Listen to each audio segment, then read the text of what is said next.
Hello, I'm Alex Mansfield, the host of Manny Talks Shooting, and welcome to another episode. This is the shooting podcast where I talk to individuals all across the shooting industry. We'll talk competition, self-defense, concealed carry. If you like this content, check out our YouTube channel, Manny Talks Shooting. And without further ado, let's get to this episode. Welcome back, everybody. Welcome back to another episode of Manny Talks Shooting, the shooting podcast where I talk to people all on the internet because that's how I do it. No one's live and in person. Not yet, but anyway. Let's talk about our title sponsor of the podcast, Go Fast Don't Suck.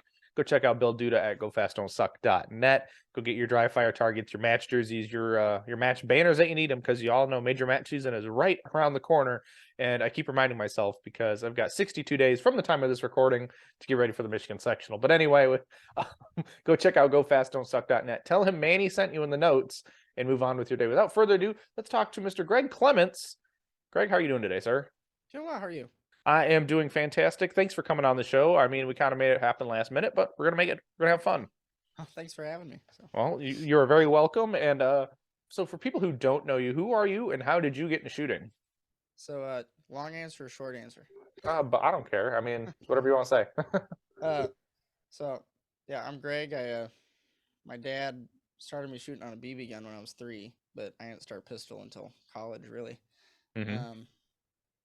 Did a couple IDPA matches back in 2020 and then just didn't compete until 2022. Here at the college, I go to Hillsdale College, and they have a pistol team, and it became a varsity team, and I tried out last minute and got on it, and then I kind of just off the races I went. But that's pretty cool. So did you, when you got, you brought on the Hillsdale College team, did they scout you out, or was it you tried out and then you made the team? we had, I just tried out and I made the team. The program was, since it just become a varsity team, it was transitioning from being a dying club sport to something that actually had a budget and could afford ammo. So they were kind of hurting for people. Yeah, I could definitely see that. And I think from watching some of your posts, I mean, you guys use what, Springfields through the college for most of what you do? The Springfield Armory sponsors the college, so we shoot XDs and their 1911s. Oh, that's pretty cool. So, so this is going to be your second season at Hillsdale College. So are you local to Michigan or did you move up here? I moved up here for college. I'm from Missouri. You and your whole family move or just yourself? Just myself. Oh, okay. So what was it like when mom and dad figured out you were moving to Hillsdale College? They were very supportive of it. My mother actually found the college and told me I should come check it out. So, pretty easy transition. Oh, that's cool. So, if you don't mind me asking, what's going to be your major? I'm a senior, so I'll be graduating this May with a biochemistry degree. Oh, cool. Did you minor in anything? No. Oh, okay. So they're a biochemistry major. That's cool. So, out of college, what do you look like? What are your aspirations of what field or what spot? Where are you going to use that degree at? I was originally planning on medical school, but kind of realized I wouldn't be able to shoot for 4 years if I did that, 4 to 8. So I kind of, that among many other things, I kind of started getting cold feet on that. So really, I'm looking at options in industry and research, and just got a job offer to work in investments, actually, which is kind of odd for a biochem major, but hey, I'll take it. So Hey, I mean, you never know. You got to pay your student loans off somehow, right? Oh yeah, exactly. Yeah. Yeah. So we'll see what happens. But yeah, that's true. So, and you shot a little bit of IDPA. What primarily do you shoot through the college? So with the college, our primary focus is the SASP Collegiate Nationals. So oftentimes we end up shooting a lot of Steel Challenge just because Steel Challenge matches are more accessible. Like Brooklyn Sportsman's Club's 45 minutes away and does a monthly Steel Challenge match, so we tend to go there. And I mean, it's really SASP and Steel Challenge aren't that different. Steel Challenge is actually a bit harder, in my opinion. But Right. So, for somebody who doesn't know, like myself, what is the difference between Steel Challenge, Shooting Association, and SASP? uh, I jokingly call SASP neutered Steel Challenge because it's all low ready. There's no holster work. It's run in very much the same format where you've got 5 steel targets and one of them is a stop plate. You shoot 5 strings, drop your worst. So shot all the same there, except all of it's low ready, starting on a start cone. And I think at nationals we only shoot 4 stages instead of shooting 8. and the target arrays tend to have more verticality, like more height changes in the targets, but the targets tend to be closer and bigger. So Oh, so it's not like so somebody like say a Steel Challenge Club wanted to start shooting SASP, they'd pretty much have to go buy new targets or bigger targets. they would at least need different. It still uses the 10-inch and 12-inch plates and the 12 by 24s. It's just oftentimes the 12s are like in your face. Um, so really, they just need like different height sticks, boards to stick them on. Oh, that's pretty cool then. So yeah, so that wouldn't be too awfully terrible if somebody wanted to, run SASP matches. Now, Right. Yeah. um, so I'm assuming SASP goes from like like preteen years to then like to what? You said 26, I think, in the pre-show. Yeah. I think collegiate is really where that ends. So once you're out of college, You're you're done. done with SASP. Yeah. Gotcha. Now, I'm assuming you've never heard of SASP prior to going to college then? No, no. Heard of it Gotcha. pretty much a year ago. Gotcha. So, when you were growing up, have you ever heard about the shooting sports at all, or just when you um, moved up here? I have some very vague memories of seeing shooting sport like Shooting USA Mm-hmm. on TV with my dad and being baffled by open guns, and then my dad telling me, "Oh, we'll never have one of those." It's kind of ironic now. Um, uh, and then, but really, I was kind of oblivious to matches until I got to college. Save like watching like Top Shot, and watching JJ Rakoza kick people's butts on that show way back in the day. Stuff like that. Oh yeah. JJ smoked a lot of them, and people really didn't know. Like I think Blake Miguez was on that first season too, and Yeah, he might have been. Yeah, but yeah, like top competitive shooting kind of blew up after that. It seems like after Top Shot aired, yeah, but that was a good that's show. it definitely was. I definitely like to go back and watch it from time to time. So currently, you said you shoot XDs through the college, but Mhm. when you're shooting like matches for yourself, what are you shooting nowadays? Well, here soon I will start shooting MPAs. They haven't gotten them to me quite yet. They're still building them. But pretty much all last season I was alternating between a Bull Armory SES2 UR Shorty, so a little open gun, Hmm. and a Staccato XC. Oh, okay. So what Shot a drew lot. you? Okay, Sorry, no, shot a go. lot of open minor. That's definitely rough. Now, what drew you to the bull initially? um, well, year ago last March, I did really well at the collegiate nationals and decided I wanted to take off with it. Hmm. And coach was talking about this like this April 2023, he was gonna send me to Steel Challenge Worlds. Hmm. And I was like, well, if I'm going to Worlds, I want to compete with the best. And Casey Eusebio's like kicking everybody's butts with times in the 70s, and no one's ever close to that. So I'm like, well, if I'm gonna lose, I want to lose to the best. So I went out, and got an open gun. Oh, okay.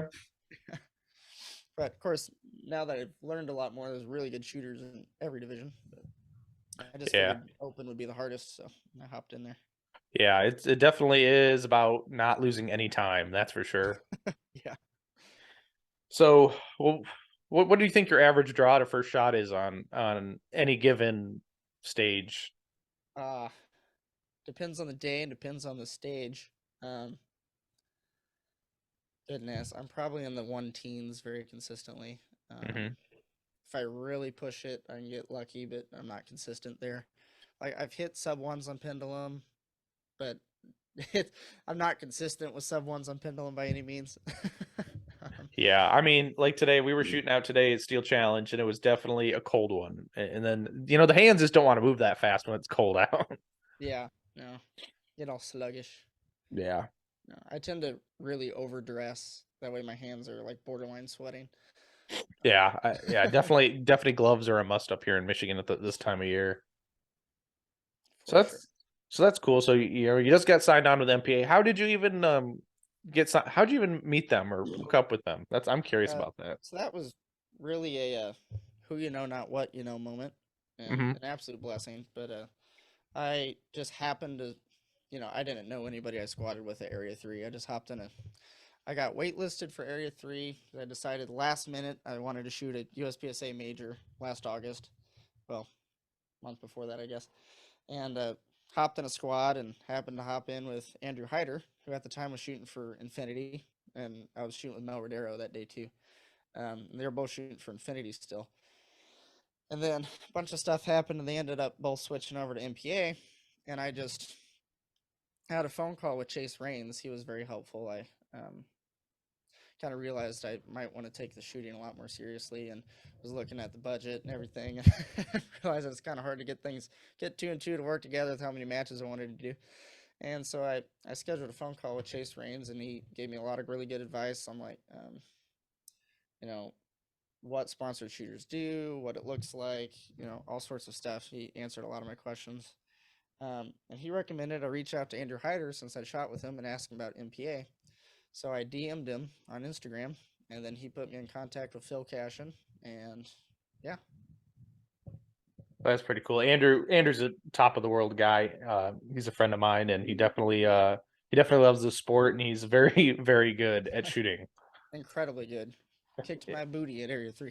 Yeah, he kicks everybody's butt, and Chase is another good dude. Yeah, I think it's the beards, right? So if you grew facial hair, you'll be even better. Yeah, I guess. Yeah. I mean, just beards, but Oh, no, yeah, they're good dudes, and that's cool. And so you're hooked up with MPA now, so that's kind of awesome. So yeah. I'm happy I'm happy for you, and I'm hoping that blossoms and it keeps growing. I'm really excited for it. They've already done a lot for me, and I don't even have their guns yet, and they're doing a ton for me. So they've been Hmm. really good people.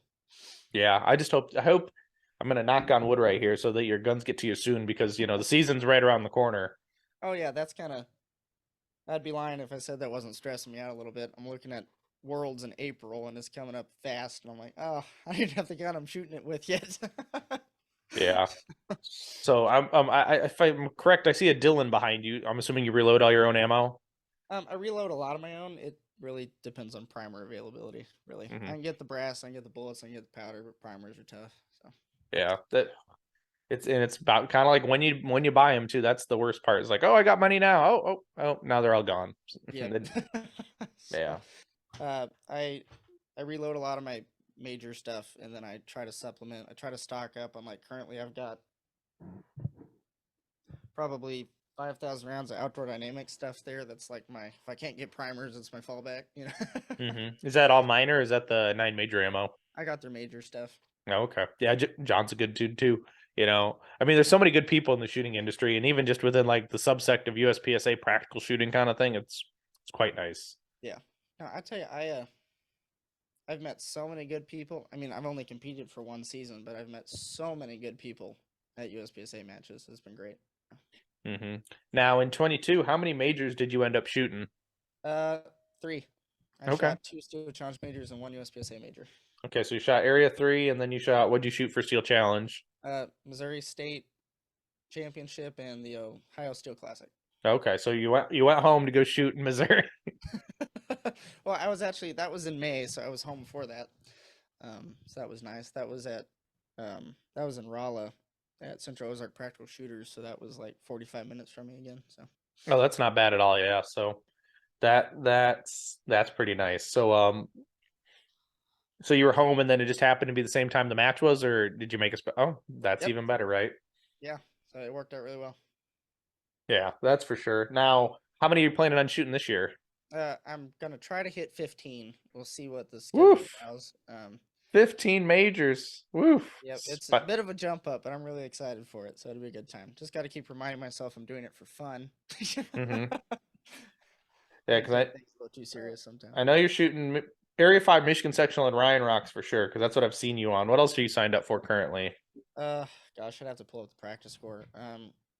Kentucky Oh, sectional, oh, I'll see you there too. Tennessee State Steel Challenge Championship, Worlds. Oh gosh, You shooting them Buckeye Mich- again?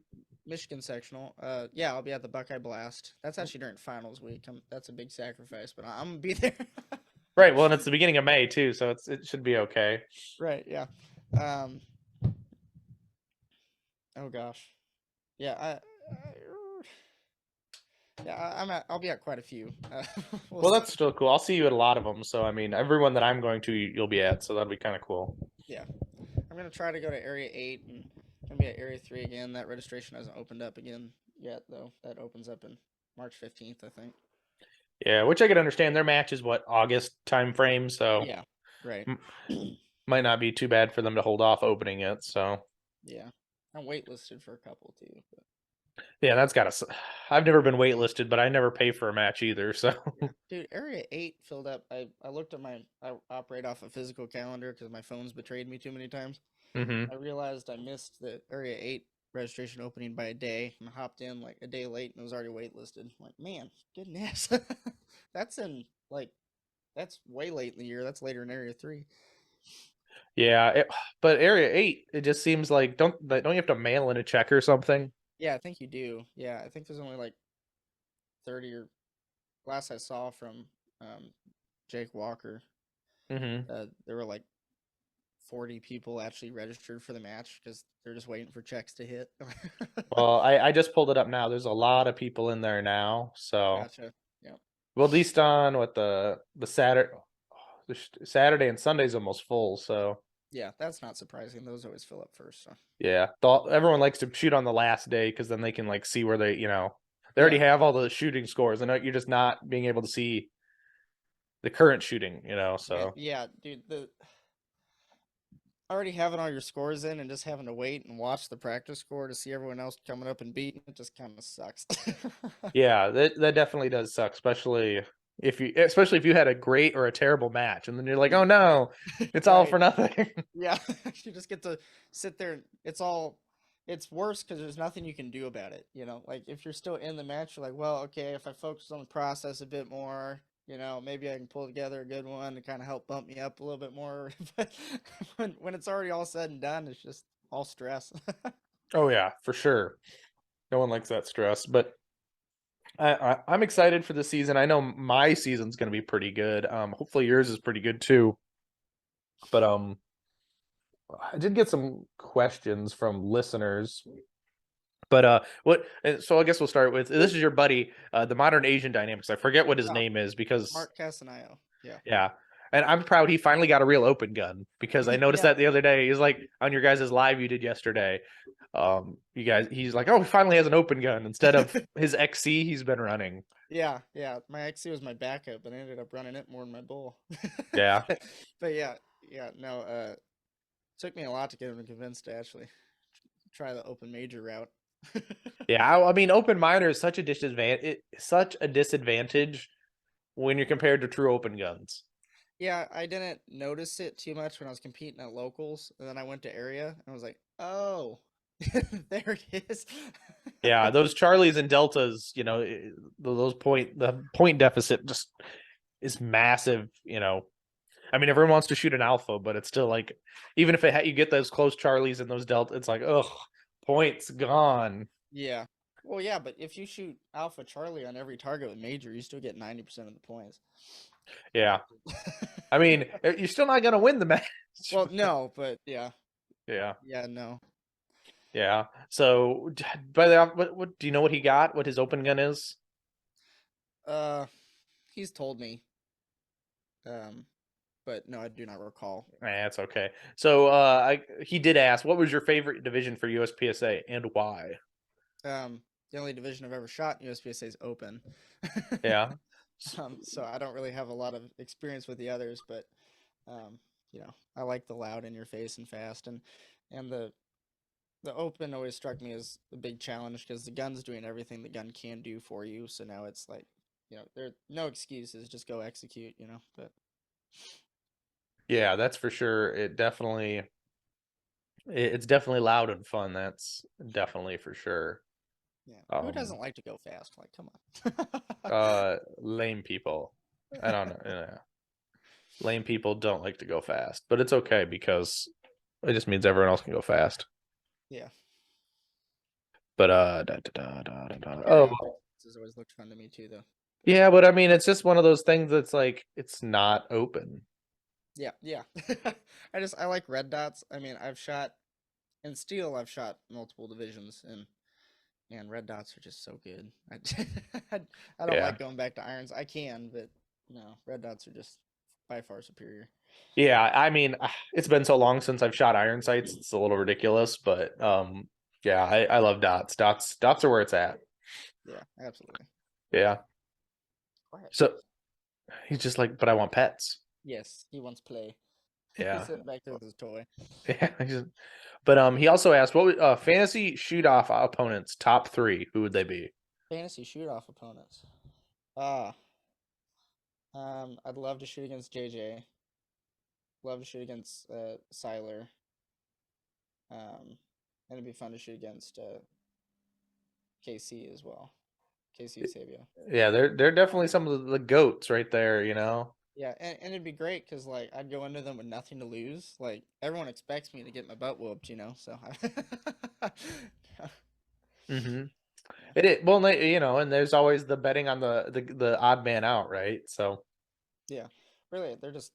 Um, I do a lot of my learning just by perusing YouTube for hours and hours and hours and watching all the people that are way better than me and just like slow moing it and Mm-hmm. all sorts. So it'd just be fun to watch it. And Oh yeah. Now speaking of that, let's try. I can talk on that for a minute. So what in YouTube, like when you watch someone's YouTube video or something, what are you looking at when you slow that down?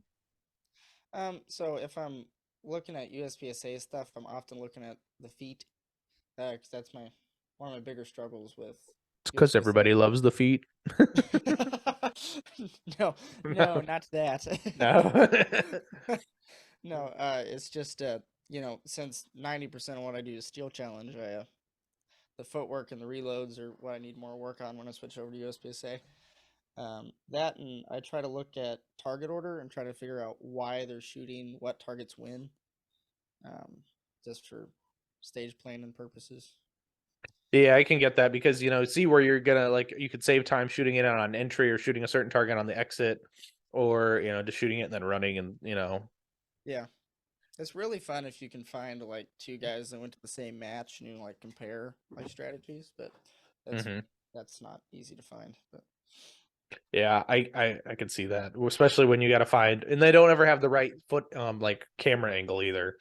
no, yeah, but um, yeah, really, that tends to be what I watch there. With when I was first starting Steel Challenge, I'd like look at people and like copy like, oh, well, they've got their holster here, so I'm gonna throw my holster there. And it's like, oh, well, that's not quite working for me. So, but at least gave me a good spot to like start from and adapt. And um, Right. Now, when it comes to Steel Challenge, is there going to be typically one way of shooting something? it does depend on the stage. A lot of them, yes, but often you'll see there's a couple ways people do it. Like roundabout, I've seen it done three ways. I see it shot what they call around the horn, where they shoot like back left, front right, back right, middle. And then Hmm. I've seen it just shot straight left to right across and smack the stop plate. And then Max Michelle tends to, at least the last videos I saw of him, which granted were a long time ago, Hmm. shot like front right, back right, and then ran it in from the left. So it was like bang, bang, bang, bang, bang. And he like sprinted in basically. Hmm. Um, so that one tends to be shot in three ways. Smoke and Hope, I tend to see like among open shooters shot in two ways, either just straight left to right or like out to in and then out to in. Um, but hi, but yeah, there's a there is some flexibility in how you do it. I know Max shoots it the way he does because he knows his draw is wicked. So Right. Well, and and I ask, I am not I shoot Steel Challenge because I've got a new gun and I'm learning it, but uh, I'm not a Steel Challenge shooter. So I was asking the resident Steel Challenge people, like, what's the way to shoot this? yeah, It's yeah, not like USPSA where I can put strategy to my advantage here. It's like right. the only thing is I'm losing time, wasting time somewhere, and makeup shots hurt a Oh lot. yes. Well, they can. Depends on how. There's a so one of the amazing blessings that Springfield gives the school here is they send Rob Latham up once a year to work with us. and Hmm. oh my gosh, the wealth of knowledge that man has is insane. But Yeah. um,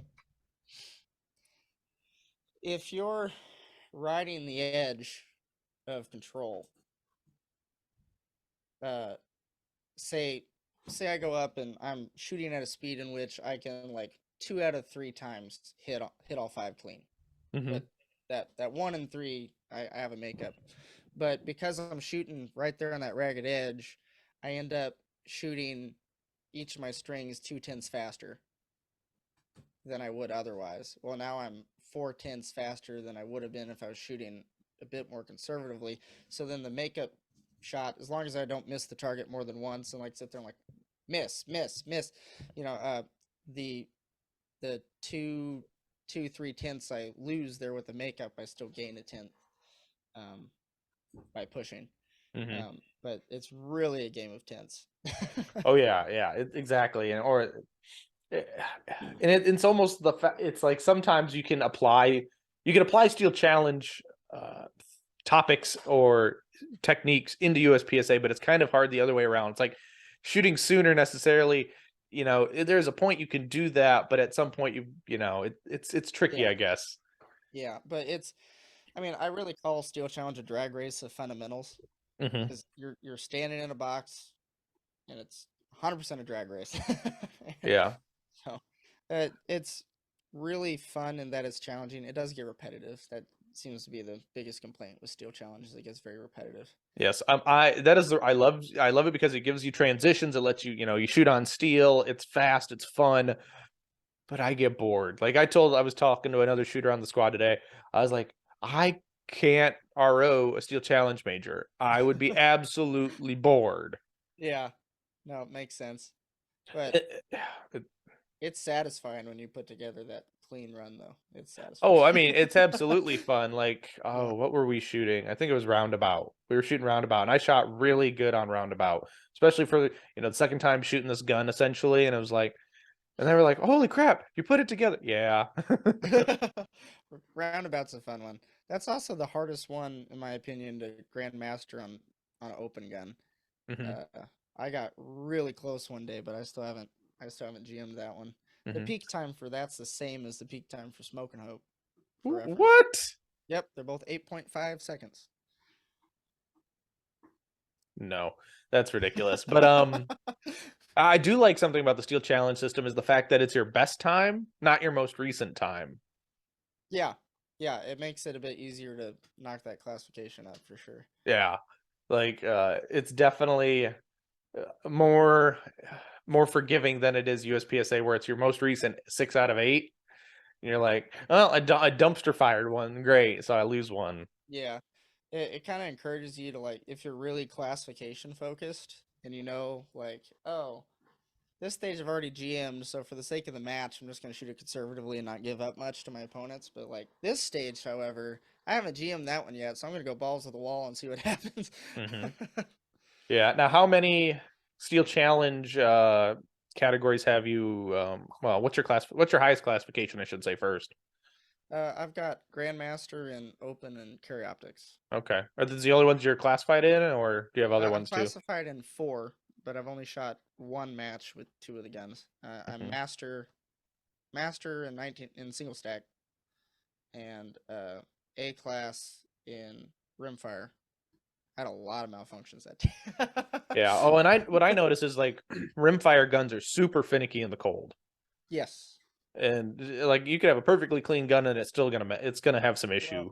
I also did a stupid, and I didn't realize it till later. I took my 22 out, and it had been running like a sewing machine, even though it was cold. And I went out to the match, and I'm like, well, I'm gonna grab a bit higher quality ammo for the match, and I'm gonna go zero with it. So I just like took it down and sighted it in with this CCI, and then, man, it just would not run all day. And I get back and I look at the.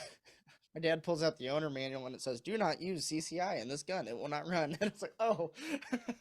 Right? You think assuming you buy good quality ammo, and it's like, nope, this gun hates it. Yep, exactly. It's like, oh crap. So I shot myself in the foot in that one. But I can see that, yeah, and that's very frustrating too. When you think you're doing better, with it, and it's like no, I just want the cheap bottom feeder ammo. Yeah, guess I should have just stuck with my random bulk pack I had. Yeah. Well, and if you yeah, like now even if you think about like NRL 22, which is long range with 22s, like ammo and gun is so specific.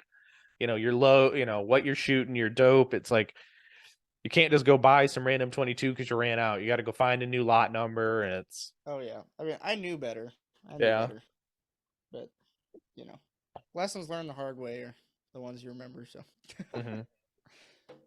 but no, it was still So, fun. oh yeah, it's always fun. Shooting is fun. That's why we go and shoot. So when you go, like today, you went and you shot a SASP practice match when we were talking earlier. Yeah. Um, so at that point, does the college just say you're shooting, your Springfields, and that's what you got to use for the day? Yep. Um, for SASP nationals, uh, coach was originally going to let me shoot one Springfield gun and one MPA, but Hmm. then the college slapped his wrist on that and said no. So, Hmm. because the college needs to keep their sponsor happy too. So, Right. so for collegiate SASP nationals, I'll be shooting just Springfields, Okay. and kind of a bummer, but oh well. Yeah. Now, has the college thinking about, are they going to be able to get some prodigies? No idea. It's probably in the cards. They probably could if they wanted them. Hmm. But yeah, I'm not. I don't keep too up to date on what they're doing with that stuff. Um, currently, I mean, just this year they threw a bunch of emissaries at us, so Hmm. they're at least not going to get the prodigies this year if they get them. Um, so I'll be gone by the time they're shooting them. Yeah, if that, yeah. Now that'd be cool if they get prodigies. I don't know, but it, it's kind of nice to see a big manufacturer sponsoring a school and pushing the shooting sports, and because at least up here in Michigan it seems normal, but I don't know about around the world or around the country, I should say, how well received the shooting sports is in a collegiate level. Yeah, I know of one other club down in Missouri that's doing it, but they're struggling to keep their funding. Um, just because it's not super well received in colleges. But Hmm. no, it would be really cool to get it up. Of course, at the same time, there's a ton of colleges that come to collegiate nationals. Most of them have ROTC programs, Right. so that's usually who we're competing against.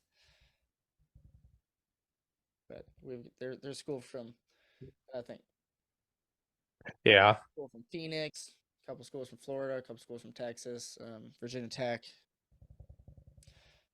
West Point. Yeah. It seems like most people are more. It seems that they're more interested in like the SASP shotgun Yeah, than they that are the pistol side. that seems to be a much bigger shooting sport for them. Yeah, or it just seems seems more received, I guess. But which is unfortunate because pistols are so cool too. And honestly, I don't know. Maybe at the college level, I can't say this, but it seems like a pistol is harder to shoot than a shotgun. Um, But I'm not a shotgunner, so I'm just saying that. I dabbled in it for a year in competitive shotgun. Um,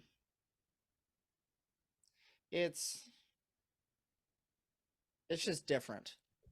Um, our sport is very speed focused, and of course, with the speed, there's a high emphasis on consistency as well.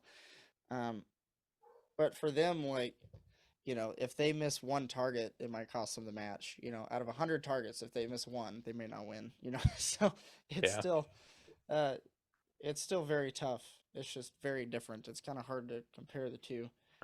Um, But so if I but it's shot all out of like a trap house, or is it what is it, skeet, or is it trap? um, I never when I dabbled, I never did it through SASP. Hmm. So I don't know what they shoot specifically, but there's lots of different games. So you've got sporting clays where you go out and you walk this course, and you kind of, I mean, you have a general idea like, oh, I'll probably see, certain types of targets, but you don't know when, where. You really don't know what you're going to see. Then you've got skeet and trap. So skeet is the like high house, low house, and they throw crossers, and you work your way around. And then trap is You shoot anywhere from like 16 to 23 yards, and it comes out of that bunker in front of you. Hmm. And then 5 stand is like the shorter version of sporting clays. Yeah. See, these, I don't know. I'm not a shotgunner. Brooklyn is a very big shotgun club, but I'm not a shotgunner. I always see guys shooting out shotgun when I'm shooting shotgun out there when I'm there. But I've never shot shotgun there actually. But Yeah. No, it's a beautiful facility for that, but it's like I could care less about shotgun. yeah, Uh, fair enough. but anyway, but yeah, but that's beside the point. But that's kind of cool. So thanks everybody for stopping in this awesome conversation with Mr. Greg Clement, of the newest MPA shooter. But anyway, let's talk about the awesome sponsors we have here at the podcast. We've got awesome, as I say always in the beginning of every episode, is who am I saying? It's got to be Go Fast Don't Suck because I wear their hat. But anyway, Go Fast Don't Suck is the title sponsor of the podcast. They're awesome. GoFastDon'tSuck.net. Check them out. Dry fire targets, match jerseys, match banners, t-shirts, hats, hoodies, and all galore. And the memes that hurt your feelings. But anyway, check them out. Send them Manny sent you. Don't forget Hunter's HD Gold. Brian Conley is the hardest working man in our sport, for a lot of reasons. He's always at matches. He's always supporting matches, even that he's not at, but he's also developing the industry and changing how we do things, really. And it makes it awesome to see him grow in his business and be able to support shooters like he does. It's fantastic. Don't forget, dominatedefense.com. Go get yourself a Mach 1 speed belt combo, my favorite belt in the business for competition shooting. The ratchet's amazing. It's going to last anywhere from 4 to 5 times longer than any double alpha premium belt product. I'm going to say it right there now because, boom, it's handmade in America, and you can't beat that. Don't forget DivTech. Run over to divtechshop.com. Go get yourself a 3D printed magnet. I think it's better than a double alpha magnet for sure because it's awesome. It's shinier. It's stronger. And any color you want. He sometimes can even do a custom lid, cap, lid thing. I don't know what you want to call it. But anyway, thing that covers the magnet. So you can check that out. Divtechshop.com. Use the code Manny Talks Shooting for 10% off your order. Oh, don't forget, run over to laughandload.com. My friends Tony and Jackie of the Pew Time podcast. They host my official t-shirt, the Manny Talks Shooting t-shirt. So go get one before they're gone. I mean, you never know. They might be limited edition. I might change them how they look. So anyway, don't care.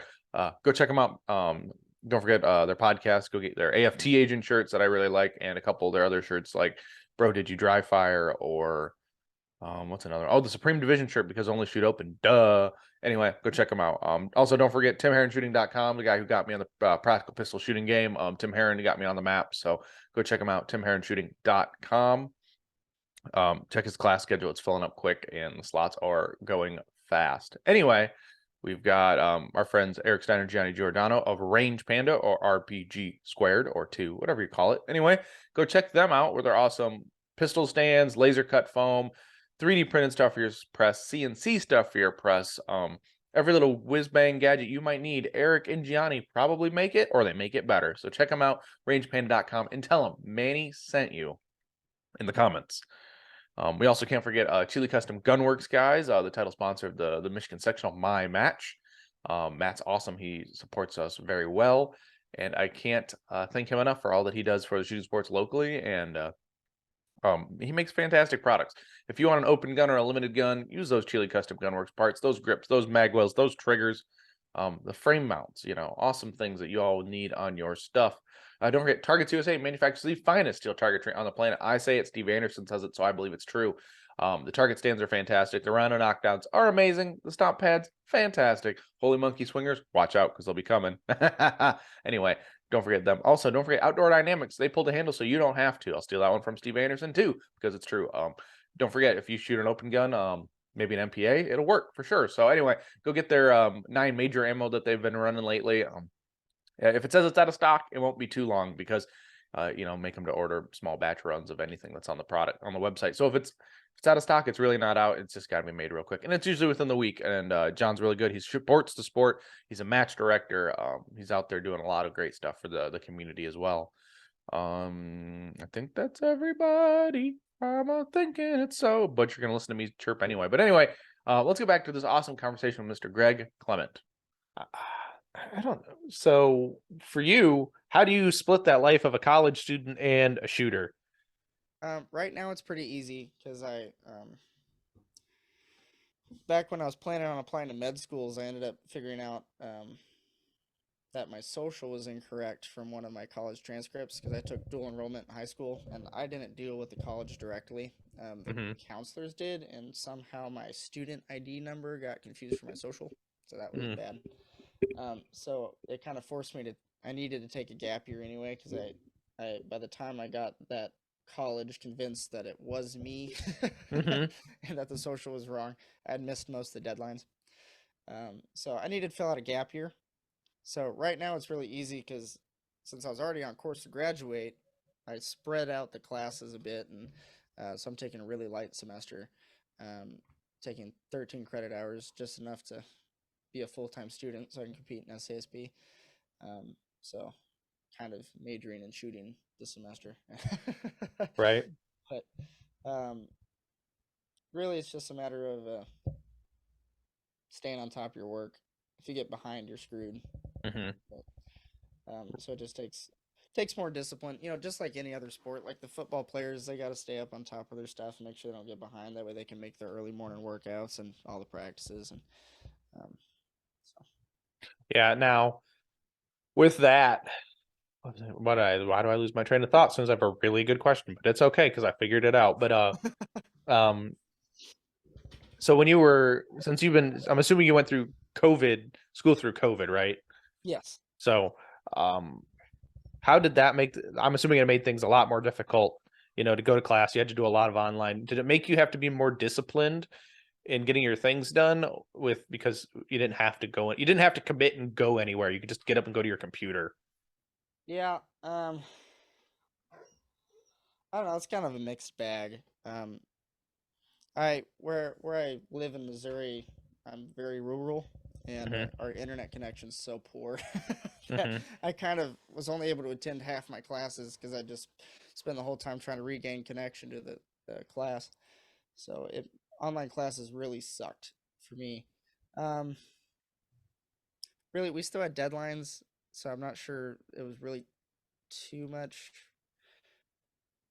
Not sure it really added to the discipline factor too much, just because you still had the same due dates. It wasn't like you were setting your own due dates and stuff, and we weren't on a pass fail system. So, you know, lots of schools went to the pass fail thing, where like if you barely got a D minus, you got an A in the class, and that's not what we did. So, Hmm. um, still really had to make sure you got your good grades and stuff. But it was just it was just really different.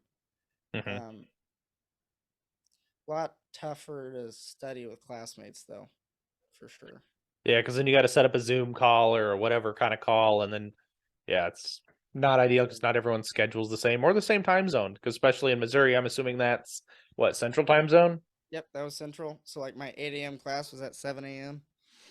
I call this East Coast privilege because we get to start everything sooner, so we get out sooner, and it's wonderful. So I always, when all my buddies in Central Time Zone give me a call, I'm like, yes, you are dealing with East Coast privilege here, and deal with it. No, I was on central, and one of my study buddies was all the way in Utah, and so, Oh, that's not bad. You're still up before he is. oh yeah, for sure. Yeah, because Utah's that's Mountain Time, so that's what, 2 hours behind Eastern Time, so 1 hour Yeah, behind you. Yeah, yep. yeah. So, what is one thing you're not looking forward to with graduating? Um, uh, just the I don't know what I'm doing. I don't have a solid plan, so the fear of the unknown is the biggest thing at the moment, and I don't know how much. I'd love to keep shooting at the rate I'm shooting now, and I don't know how well I'll be able to maintain that um, when the college isn't paying for some of my ammo and such. So Hmm. that's my biggest fear, is that I won't actually be able to make all the matches I want to make um, with like PTO and all that, and starting a job, and so we'll see. There's just a lot of unknowns. Right. So, do you have to then, as soon as you get out of college, you got to move back out, and move all your crap down to Missouri? Yeah, probably. Ugh. Is it Yeah, for sure. now? Did you drive up there or what? Yep, I drove Okay, but how long is that trip back home then? about 10 hours. Ugh. Did you do it in one day, Yeah, like a champ driving through? I'm still young.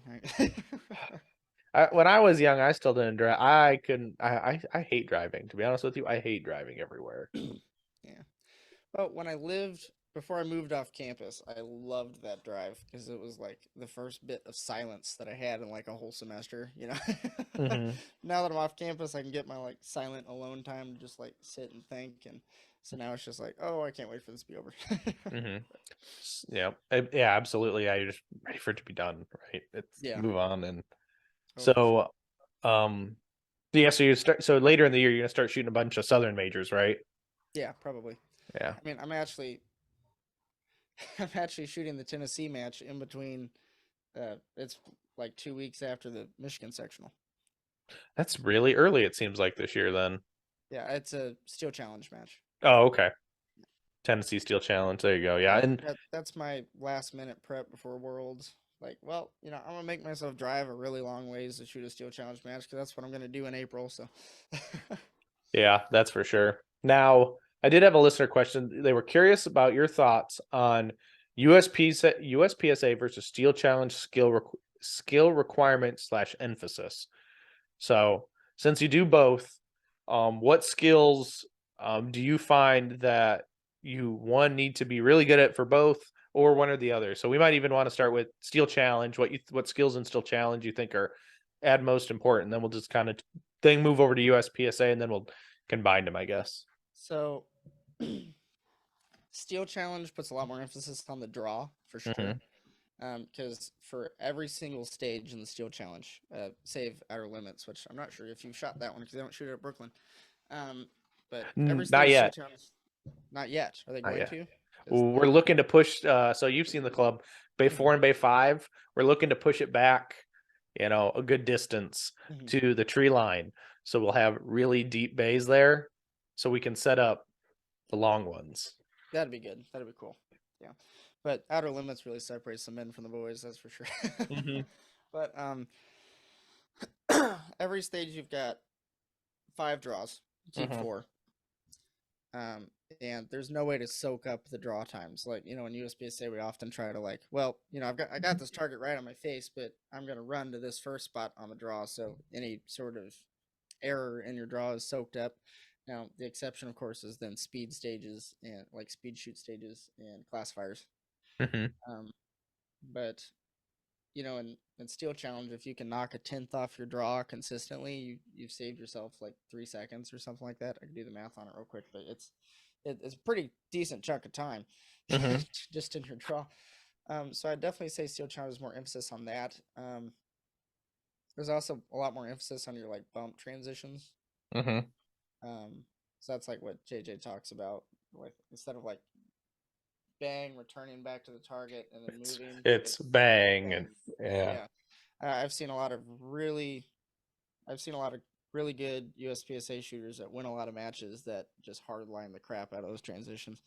Um, Mm-hmm. Now, in USPSA, I don't have as much experience with USPSA. Mm-hmm. I don't shoot it quite as much. But your shooting has to be there. Like if your shooting isn't there, all your other skills just don't matter because you don't have the points to support them. Mm-hmm. But really, once you've got your shooting locked in, for me, the big separator seems to be footwork. Yeah. So as you're saying, draw is important in Steel Challenge, not so much in USPSA. I mean, it's still important to a degree. A safe draw, an effective draw.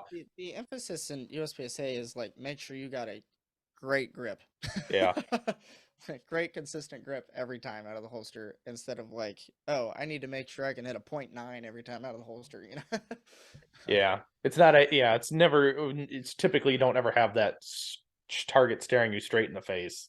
Yeah. Of course, the consistency in steel challenge is still incredibly important because if every time you grab the gun it's slightly different in your hands, it affects the presentation. And I mean, since steel we shoot the same targets, you can kind of get away with muscle memory to a point somewhat. Mm-hmm. You can kind of tune your muscle memory.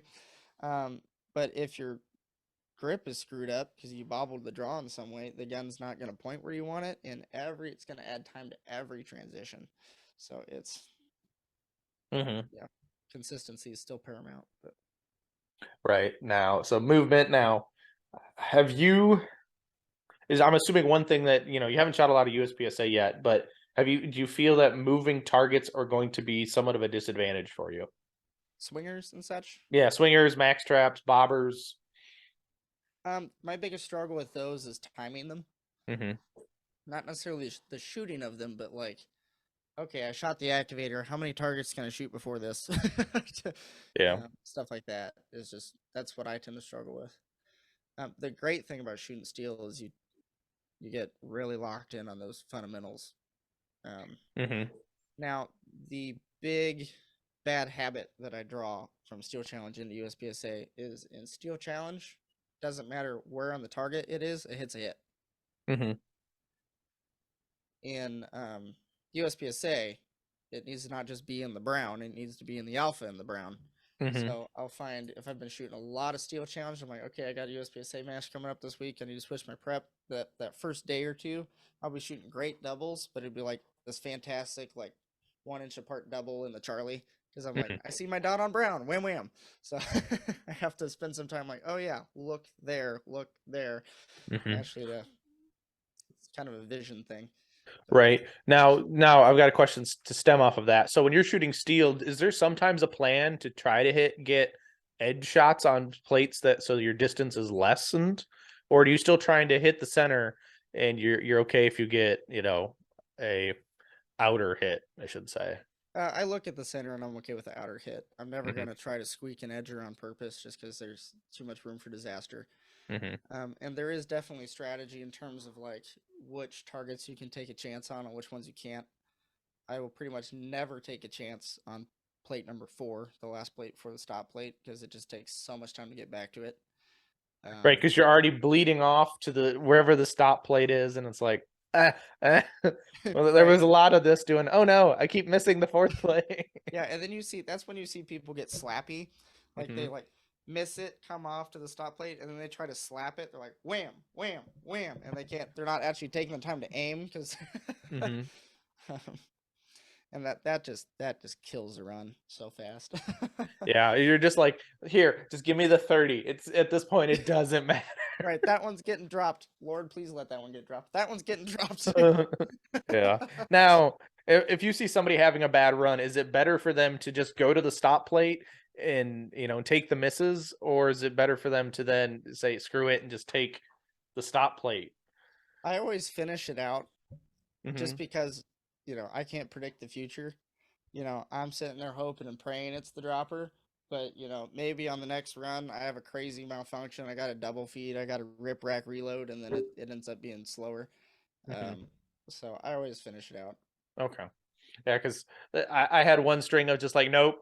I had 2 bullets get stuck in the bottom of the mag and it just started rattling. I'm like, oh, no. See, it was the last string too. So I just racked out the gun. Oh. I was like, here you go, put it away.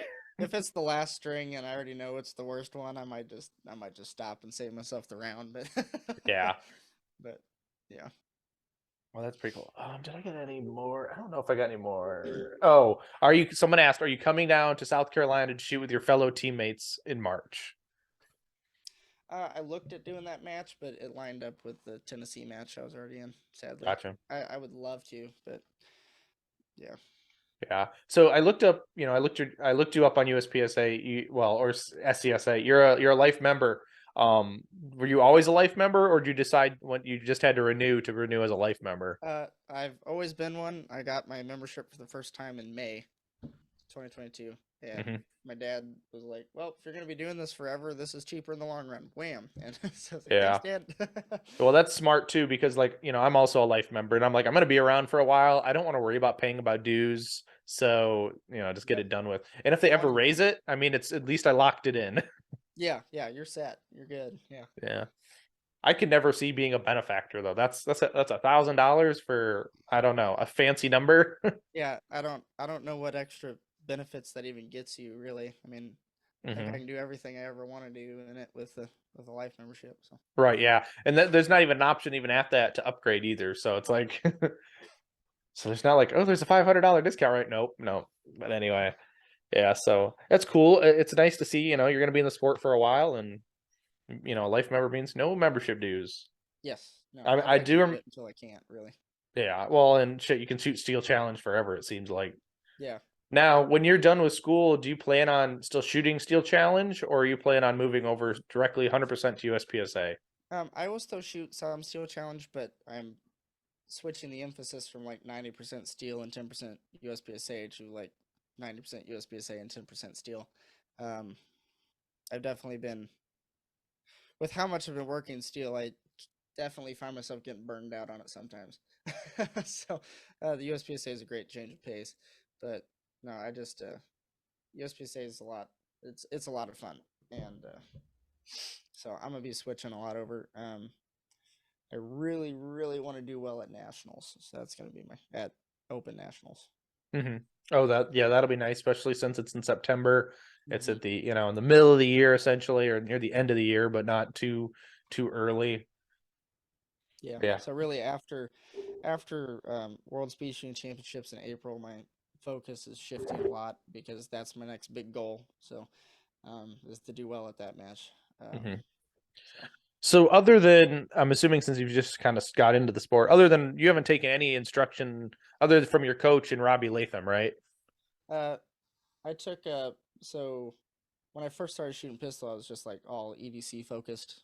Mm-hmm. So I took a Warrior Poet Society class, and so I've had a Warrior Poet class. I've had instruction from my coach here at the college, and then I've had Rob Latham, and that's been it in terms of um, actual classes and instruction.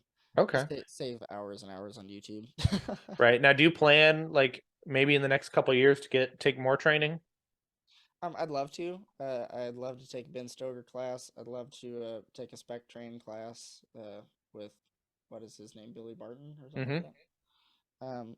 Yeah, there's lots of other classes I'd love to take. I'd love to squeak in one of JJ's classes. I know his fill up so fast, but um, Yeah. Well, the nice thing is, when you move back home, it's going to be warmer all year round, kind of, so you can shoot more, and it's definitely nice.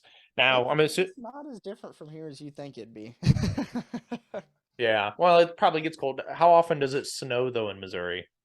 uh, it does a lot more freezing rain than it does snow, it seems. And when Okay. it does snow, it only sticks around for 2 days. It doesn't stick around for 2 weeks like it does up here.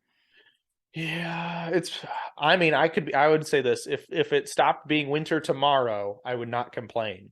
I would not either. No, I'm loving our weather right now. It could be cold and sunny, but no more snow, no more precipitation for right now. I don't know though. If it's gonna be really like just stupid cold, it might as well be snowy. Yeah, Pretty to yeah, look but at. yeah, but then I don't have to trudge through it. Like think about setting up a range and having to trudge through the snow to go paint targets.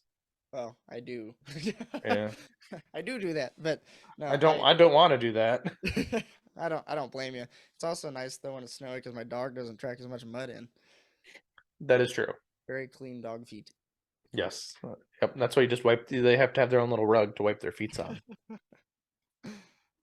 But yeah, so that's pretty cool. Now you said you got 15 majors coming up this year. Holy crap! That's a lot of one lot of driving and a lot of hotel stays, right? Yeah. So hopefully you've got a car buddy or somebody who's like, you're coming with me. Yeah, I know I'll be dragging Mark Castanio to some of them. Like, I'm sure Mhm. we're gonna go up to Area 3 together. I'm trying to talk him into coming to Area 5. I know it's pretty. I think it's full, but Oh no, Area 5 is not full. is I it not? mean, oh no, there's plenty of slots for him to get in. Okay, cool. I mean, your squad's full, but Okay, yes. that's what it was. Yeah. Sorry, I've got so many matches in my head. I don't remember which one's full and which ones aren't. But uh, Yeah, well, even in the last couple of days, Area 4 changed dates. So a lot of did people who it? were going to shoot Area 4 can now shoot Area 5. So Gotcha. Well, I need to. I was wanting to do Area 4, but since it was the same weekend, I wasn't able to squeeze it. But I'll have to go check on that now. it's the Man, next weekend. So if you shoot Area 5, the next weekend would be Area 4. oof, that's doable. Hmm. I'll have to look at the dates. But man, poor Joey Sauerland though, didn't he already have plane tickets? Yes, yes, he did. Oh, poor guy.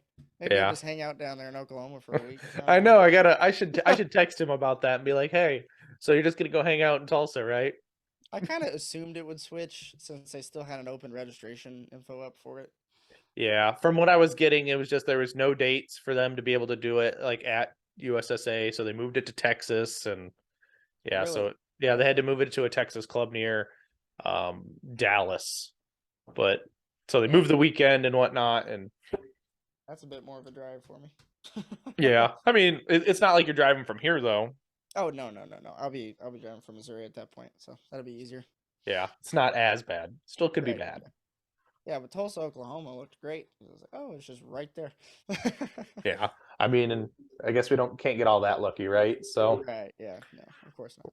yeah, so I do have a couple more questions for you, and then we'll be at the end. But I mean, I've had fun. This has been fun. So, Yeah, I've enjoyed what it. else have so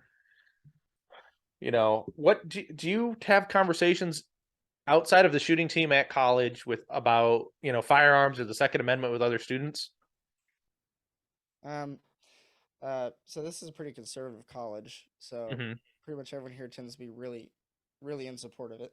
Mm-hmm. I've actually most of the conversations I end up having are with professors, and Mm-hmm. a lot of our professors have actually like I've got one professor right now that's trying to get working. I'm the middleman trying to get him set up with like lessons for his son to learn to shoot pistol. Mm-hmm. Um, I might actually offer to help teach his son. We'll see what happens. If the college's instructors to do it, then I don't have to type thing. Doesn't Mm-hmm. clog up my schedule.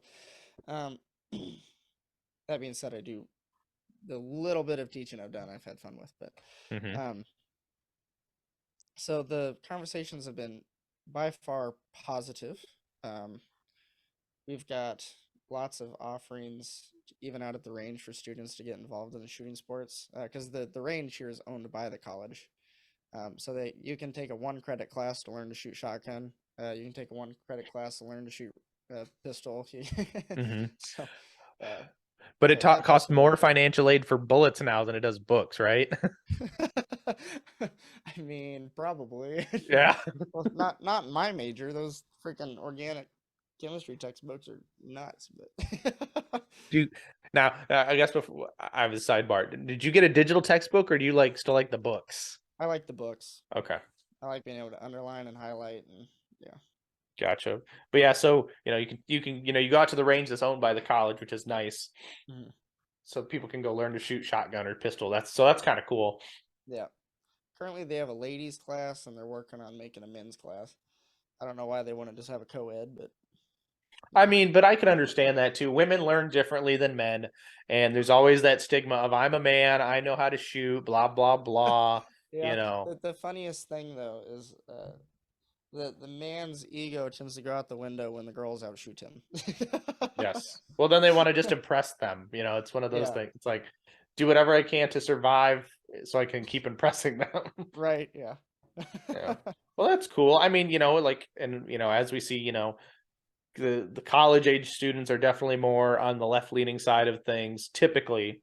So that's good to see that you're going to a conservative ish college, and I mean because there's always that outlier, right? It's never 100% or one way or the other, but always seems more liberal because it's an educational place. But so at least it's people are receptive to have conversations about it that might not necessarily enjoy shooting, but they're willing to have conversations about it. Yeah. And that they gave me excused absences when I have to leave for matches, so that's important too. So. Right. Well, I mean, even if like it's a college match, right? You're like, I gotta go. Yep. Yeah. Yeah, but so as we talked about through this show, we talked about MPA a little bit, but with MPA, do you have any other sponsors? Uh, really, once uh, MPA picked me up, kind of opened the doors for my other ones. So I've also got a gun butter sponsorship, and Mm-hmm. then I've got a sponsorship through locals. By local, I mean back home in Missouri, local sporting goods store. Yeah, well, that's pretty cool. Yeah, gun butter's awesome. That's all I use on my open gun currently. It's quite nice. Tell you, when they first approached me and I looked at all the marketing and stuff, my dog sees a deer, so he's gonna freak out. But when when I first got approached by him, I looked at all the marketing. I'm a very skeptical person. Mm-hmm. I don't know, maybe that fits my biochem nature, but I'm like, ah, no way it does all that. It's Gunwell's Gunwell.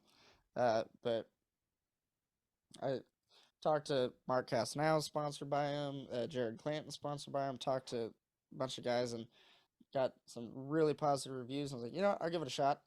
And so they sent me stuff, and I've been playing with it. And man, it lived up to it. It does really well. I've Mhm. got, I mean, this 1911's at like 1,200 rounds without even being re-lubed, and it's still just running like a sewing machine. Like Mhm. it's kind of crazy how well it's doing with that stuff. So I've been very impressed with their product, Mhm. and definitely would recommend it. Yeah, I like it. I like that it stays in place for the most part. Oh yeah, But it's still an oil. It's not. It doesn't get cold like grease does. yeah. My one cautionary tale: they've got trigger butter and gun butter. The trigger butter is amazing in hot weather. Be very careful with it in cold, Mhm. because if you put it on your locking lugs, that will get a little bit viscous in the cold. Um, but yeah, the gun butter itself does amazing even in the cold. Mhm. And yeah, if it's hot out, I'm using the trigger butter because it's just, man, when you got the right amount in there. I mean, they tell you on the label to be very careful with how much you use because they know it will do that. It's more of a grease. Um, so just be very sparing with your application of that. And if you're sparing enough, it just kind of elevates it even more. Gotcha. That's awesome. But yeah, it's cool to see what you'll be able to do for, and hopefully maybe even you'll be able to get some more next year or even in the later part of the year. But it's cool. I can't wait to see you grow with MPA and gun butter. Um, gun butter needs like a slogan or something after that, like something really cheesy but really catchy. Um, I'll figure something out because at some point me and Mason and I are going to sit down and chit chat and do a podcast. So hopefully I'll come up with some catchy catchphrase and it'll be funny, Yeah, but you true. should hit them with some for sure. They need to make some stickers to put on porta potties or something. Yes, but I do not condone putting stickers on porta potties, but I unless they're owned. But please don't put stickers in my porta potty at my club because I don't own those. yeah, no. I just remember seeing all the "Go Fast, Don't Suck" memes about that. Yes, that is true. That is always fun. Those memes are always fun because yeah. But Greg, where can if people want to look you up on the internet, where can they find you? They can find me at Greg Competes on Instagram. That's probably the best place. I have a Facebook. I think I'm just Gregory Clement on there. I don't recall. I don't do the Facebook thing as much as I do the Instagram thing. But Hmm. really, Instagram's the best place. Well, that's awesome. So guys, go check out his sponsors, MPA, Masterpiece Arms, Gun Butter, and go check him out on Instagram. But Greg, dude, thank you for coming on. This has been fun to chit chat with you a little bit, learned a little bit more about Steel Challenge. So that's been kind of cool. Yeah, of course. Thanks for having me. It was a lot of No fun. I problem. enjoyed it. Thank you. And to the listeners, thank you for listening. Until next time, get out and do the things, and I will see you on the next one.